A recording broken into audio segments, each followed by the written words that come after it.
उसमें दिया होता है आल टू आल, ऐसे ही पेपर हमको मिला है। तो आप लोग को सूचित कर दिया जा रहा है, आप लोग ध्यान से इसे पढ़ लीजिए। देखिए यह इसका निर्धारित टाइम कितना है, 2 घंटे का है और पूर्णांक दिया हो 70 अंक इसका पूर्णांक है। अब देखिए यहाँ पे प्रश्न दिया गया है, यहाँ पे दिया है आलोक में इसमें सभी प्रश्न के उत्तर सुलेख लिखिए। उसके बाद से दिया है कृपया प्रश्न का उत्तर लिखना शुरू करने से पहले क्रमांक व खंड अवश्य लिखें। तो ये आप लोग जैसे हम लोग प्रश्न नहीं लिखना होता है जब हम लोग हाई स्कूल में पहुँचते हैं 9th में, तो केवल हम लोग को लिख देना होगा कि प्रश्न 1 का उत्तर, और उसके बाद से इसके जो उत्तर है उसको लिख देना होता है। तो इसी तरह से देखिए, तो हम लोग अपने प्रश्न की ओर चर्चा करते हैं बिना समय गंवाए हुए, और आप लोग अच्छी तरह से नोट कर लीजिए क्योंकि यह बहुत ही इंपॉर्टेंट है। परीक्षा में आपके एकदम सेम ही क्वेश्चन आएगा क्योंकि यह लीकेज पेपर है। तो देखिए यहाँ पे हम लोग पेपर थोड़ा सा ऊपर कर रहे हैं। तो प्रश्न नंबर फर्स्ट से हम लोग देखेंगे। यहाँ पर दिया हुआ है प्रश्न नंबर पहला, संक्षेप में उत्तर दीजिए। एकदम शॉर्ट फॉर्म में हमको उत्तर देना है। जैसे तो दिया है क दिया है भारतेंद्र युग का नाम किस साहित्यकार के नाम पर पड़ा। तो आप लोग इसका उत्तर आप लोग सर्च कर दीजिएगा, और मैं बताऊंगा तो वो भी सही है, लेकिन आप लोग अच्छी तरह से सर्च करके आप लोग इसको नोट कर लीजिएगा। यह 1 नंबर में प्रश्न पूछा जाता है। उसके बाद से प्रताप नारायण मिश्र किस युग के लेखक हैं। ये आप लोग को दूसरा क्वेश्चन ख आएगा, पहले का ख। तीसरा ग दिया है कवि वचन सुधा पत्रिका के लेखक का नाम लिखिए। यह भी 1 नंबर का है। उसके बाद से घ दिया है हिंदी गद्य की किन्हीं 2 विधाओं के नाम लिखिए। यह 2 नंबर का है। 1+1 यानी कि एक गद्य लिखना है और एक विधाओं का लिखना है। तो ये 2 हो जाएगा, तो आप लोगों को 2 नंबर मिलेगा। इसमें से दोनों में लिखेंगे तो आपको 2 नंबर मिलेंगे। वैसे चलिए ये क्वेश्चन नंबर जो 2 दिया है, क्वेश्चन नंबर 2 इस पे दिया है निम्नलिखित प्रश्नों के उत्तर दीजिए। तो दिया है पहला प्रश्न दिया है आदिकाल समय का, देखिए आदिकाल का समय कब से कब तक रहा था। ये थोड़ा सा पेपर इधर उधर हो गया है। तो आदिकाल का समय कब से कब तक रहा था आप लोग को बताना है। 1 नंबर का क्वेश्चन है। उसके बाद से दिया हुआ है रासो ग्रंथ की भाषा लिखिए। यह रासो ग्रंथ किस भाषा में लिखा गया था आप लोगों को बताना है। उसके बाद से देखिए यहाँ पे दिया है क्वेश्चन में बहुत दिया है नल्ला सिंह किस काल के रचनाकार थे। तो आपको यह बताना है, ये भी 1 नंबर में क्वेश्चन है। उसके बाद से क्वेश्चन में घ दिया है, इसमें दूसरा का घ अल्लाह दिया है। इसमें अल्लाह रहेगा, आप बना लीजिएगा। खंड के 2 प्रसिद्ध वीरों के नाम लिखिए। तो आपको 2 वीर के उसमें से नाम लिखा है। ये 2 नंबर में क्वेश्चन पूछा गया है। चलिए इसके बाद से हम थोड़ा सा और ऊपर चलते हैं, ऊपर की ओर बढ़ा कर देखते हैं। प्रश्न नंबर तीसरा क्या दिया है आप इस पे देख लीजिए। प्रश्न नंबर तीसरा दिया है निम्नलिखित गद्यांशों में से किसी एक गद्यांश पर आधारित प्रश्नों के उत्तर लिखिए। गद्यांश दिया है, 2 दिया है गद्यांश, और उसमें से आपको एक गद्यांश को क्या करना है, उसमें प्रश्न जो दिए गए हैं उसका उत्तर लिखना है। देखिए यहाँ पे गद्यांश क दिया है, इसका 3 प्रश्न दिया गया है, क ख ग। इसमें से आप लोगों को बताना है, किसी का आंसर बताना है। तो इसके बाद से देखिए इसी में यह पहला गद्यांश है, अथवा करके दिया है गर्मियों में जब मैं दोपहर में काम करती। इसके नेक्स्ट पार्ट पेज पे है, तो नेक्स्ट तो ये आपका दूसरा पेज है। इस पेज में देखिए जो उसमें से लिखा था उसमें का दूसरा पदांश है, गद्यांश है। और इस गद्यांश में देखिए इसके भी 3 उत्तर दिए गए हैं। इन दोनों पदांश में से आपको एक पदांश को लिखना है। आप लोग अच्छी तरह से इसका स्क्रीनशॉट लेकर और नोट कर लीजिए दोनों पदांशों को।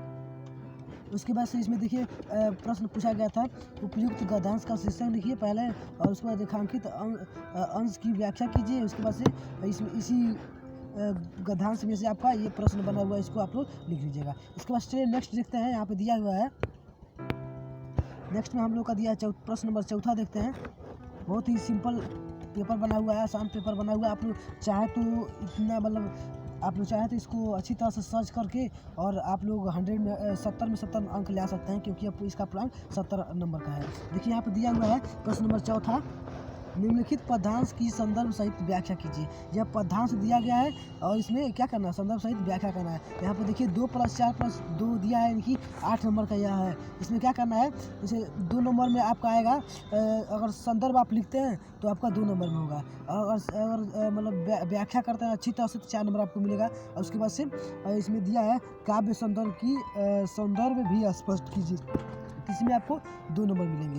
ये टोटल नंबर कितने हैं, 8 नंबर के आपको अंक मिलेंगे, 8 नंबर के। तो इस तरह से इसमें देखिए जैसे दिया है, बसो मेरे नयनन में नंदलाल, मोर मुकुट मकरा कृत कुंडल, अरुण तिलक दिए भार। तो इस तरह से मतलब गोपाल तक यहाँ तक दिया गया है, यहाँ से यहाँ तक, यहाँ से। और आपको इसका संदर्भ सहित व्याख्या करना है। संदर्भ सहित व्याख्या आपको पढ़ाया गया होगा।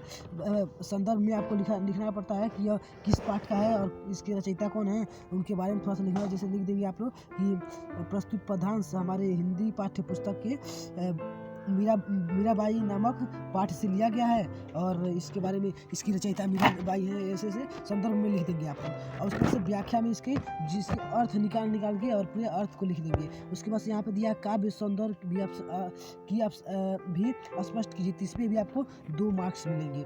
चलिए यहाँ पे आपको इस तरह से आपको मिलेंगे नंबर। इसके बाद से 2 ठो दिया है, आप दोनों में एक कोई लिख सकते हैं। जैसे पदांश ये 2 ठो दिया है अथवा करके, तो इन दोनों में आप जो मर्जी करें उसको आप लोग लिख सकते हैं, जो आपको अच्छी तरह से आता हो।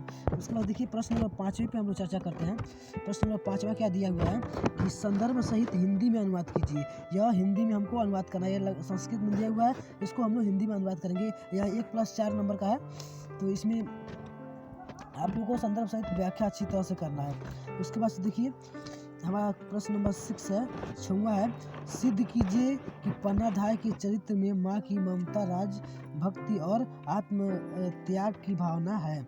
आपको सिद्ध करना है, पढ़ाया गया होगा पन्नाधाय के बारे में कि, तो आपको सिद्ध करना है कि उसका चरित्र पूरा वर्णन करना है। उसमें बताना है कि उनके अंदर माँ की ममता और राजभक्ति और मतलब आत्म त्याग था कि उसकी भावना था कि नहीं था।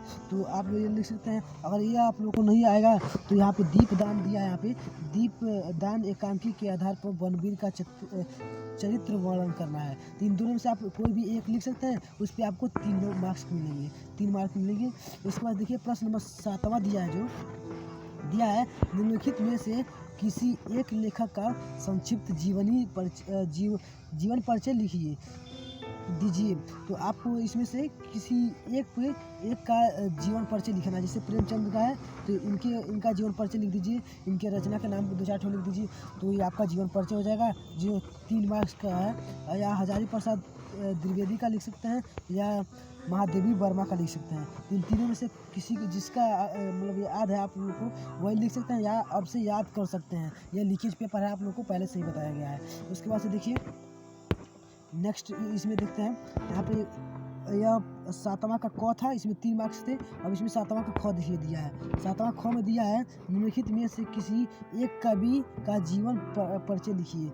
इसमें काव्य है, ये काव्य में से एक ठो लिखना है। इसे कबीरदास पे लिख दीजिए, चाहे मीराबाई के लिख दीजिए, चाहे रहीमदास का। इसमें से तीनों में से एक पे किसी पे लिखना है, आपका 3 मार्क्स इस पर भी मिलेंगे। तो ये 7वें में 2 एक लेखक और एक कवि का नाम मतलब जीवन परिचय पूरा डिटेल में लिखना है। तो उस पर आपको 3 मार्क्स मिलेंगे। 6 मार्क्स का 7वां नंबर प्रश्न है। तो इस पर आप लोग अच्छी तरह से डिटेल में चर्चा कर सकते हैं। चलिए इसका नेक्स्ट अभी हम लोग का लास्ट पार्ट है। 3 पार्ट में हम लोग का पेपर निकला है, 3 पार्ट में। तो यह 7 प्रश्न इसमें दिए गए हैं। अब तीसरे पार्ट में देखते हैं क्या क्या है। तो तीसरा पार्ट हम लोग जाते हैं। तीसरे पार्ट में हमारे तो देखिए तीसरे पार्ट में हमारे प्रश्न 8 से स्टार्टिंग है। तो प्रश्न 8 से हम लोग देखते हैं क्या क्या इसमें दिया गया है। हमारे प्रश्न 8 में प्रश्न 8वां दिया है, अपनी पाठ्य पुस्तक से कंठस्थ कोई एक श्लोक लिखिए, इस प्रश्न में न हो। देखिए आपको कोई भी एक श्लोक लिखना है। आपको श्लोक बुक में दिया गया होगा हिंदी के, उसमें से आपको कोई एक ऐसा मतलब श्लोक लिखना है जो ये प्रश्न पत्र में आपको मतलब बताया कहीं उसमें से एक भी प्रश्न न पूछे गए हो, और वो कोई प्रश्न आपको मतलब श्लोक याद रहेगा तभी लिखेगा, कंठस्थ दिया है। तो आप लोग एक श्लोक लिख सकते हैं। उसके बाद से देखिए हम लोग देखते हैं इसी में 8वां का ख दिया है कि नहीं 2 प्रश्नों के उत्तर संस्कृत में लिखिए। यह 3 प्रश्न दिए गए हैं और तीनों में से एक प्रश्न का उत्तर आपको लिखना है। तो देखिए पहला प्रश्न दिया है, भक्तस्य कः स्वरूपः अस्ति, तो पहला प्रश्न है। दूसरा प्रश्न दिया है राम कस्मिन् वंशे उत्पन्न आसीत्। और तीसरा दिया है क्रोधम केन जेते। तो इसमें से तीनों प्रश्न में से आपको 2 प्रश्न का उत्तर देना है, जो आपको कितने मार्क्स के हैं, 2 मार्क्स के हैं। एक मार्क्स का दोनों क्वेश्चन है, तो आप लोग लिख सकते हैं। इसी तरह से प्रश्न नंबर 9 पे चर्चा करते हैं हम लोग। देखिए प्रश्न नंबर 9 क्या दिया है, श्रृंगार रस की उदाहरण सहित परिभाषा लिखिए। श्रृंगार रस आपको पढ़ाया गया होगा, जब रस पढ़ाया गया होगा तो उसमें रस के भाग में पढ़ाया गया होगा श्रृंगार रस, इसी का उदाहरण सहित परिभाषा हमको लिखना है। ये 2 मार्क्स का है, क्योंकि 2 नंबर के हैं। इसके बाद से देखिए इसमें दिया है दोहा, ख दिया है इसमें 9वां का ख, दोहा छंद का लक्षण एवं उदाहरण लिखिए। दोहा और छंद का आपको लक्षण और उदाहरण लिखना है, ये भी 2 मार्क्स का है। उसके बाद से ग देखिए, ग दिया है अनुप्रास अलंकार की उदाहरण सहित परिभाषा लिखिए। तो आपको अनुप्रास अलंकार का उदाहरण सहित परिभाषा लिखना है, ये भी 2-2 नंबर का तीनों प्रश्न है। चलिए इसके बाद से हमारा दिया नेक्स्ट 10वां क्वेश्चन।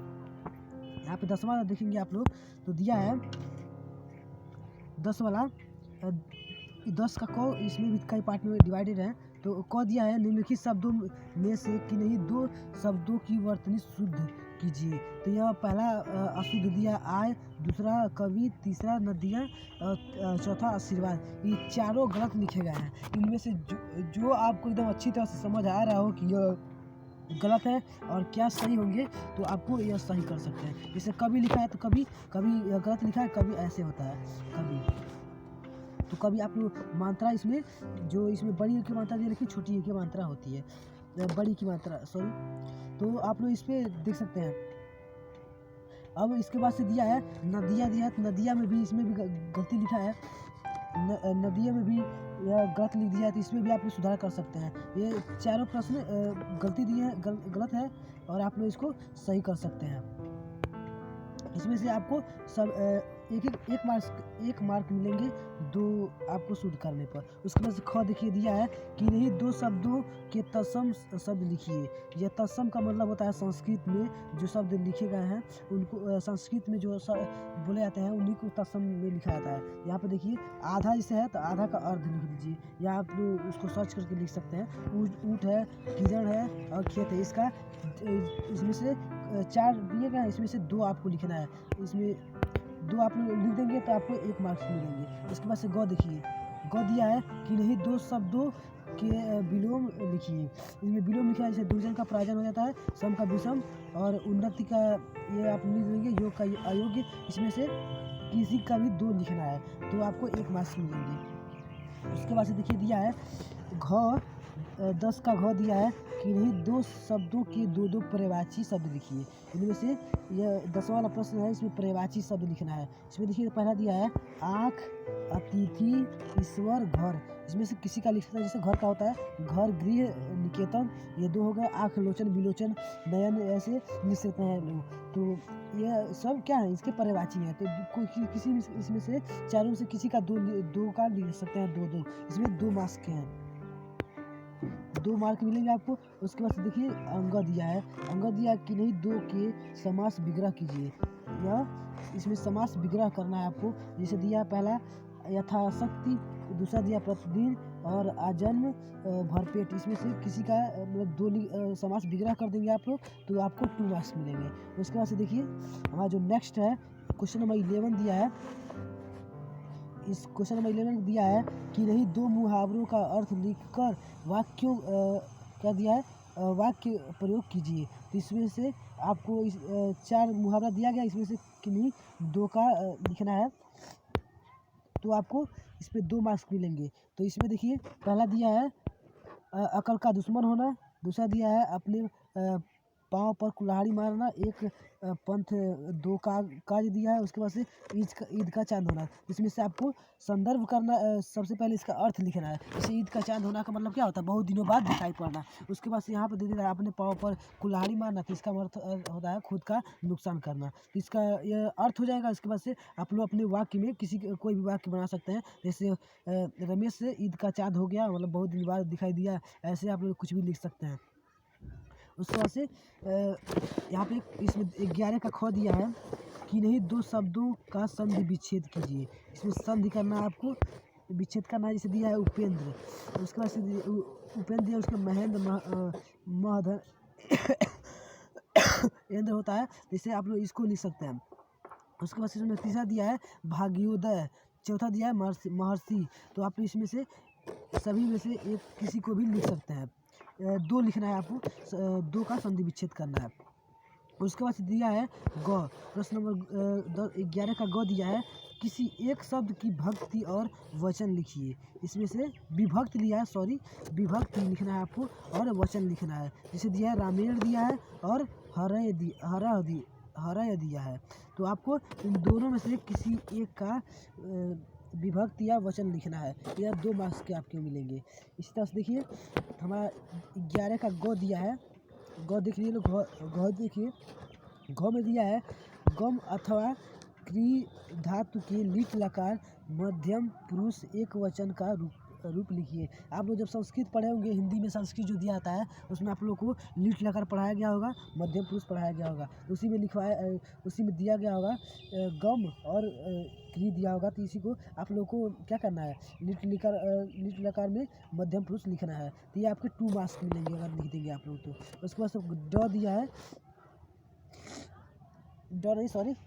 इसमें अगर दिया है किन्हीं 2 वाक्यों का संस्कृत में अनुवाद कीजिए। तो इसमें दो वाक्य का संस्कृत में अनुवाद करें। जैसे मैं पढ़ता हूँ, हम लोग यहाँ पढ़ेंगे, पशु जल पीते हैं, फल गिरा।